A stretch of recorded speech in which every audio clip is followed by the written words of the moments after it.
হরে কৃষ্ণ। তো লোকে বিষকে আত্মহত্যা করে কেন? এই কথাটা শুনতে রুমটা খারাপ হয়ে যায় না?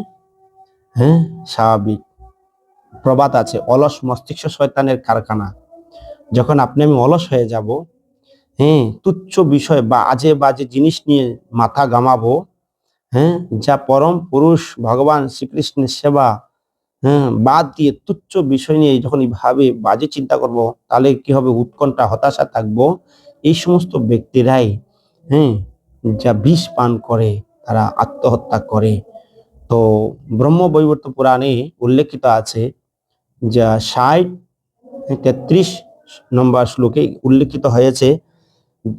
বলছেন, বিনা তৎসেবনম যো হি বিষয়াঞ্চ বাঞ্চতি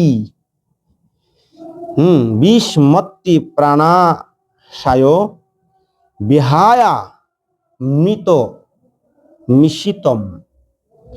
বললেন, যে ব্যক্তি শ্রীকৃষ্ণ সেবা ব্যতীত অন্য বিষয় বাঞ্ছা করে, সেই ব্যক্তি বাঞ্ছিত অমৃত পরিত্যাগ করে নিজের বিনাশের জন্য বিষ ভক্ষণ করে।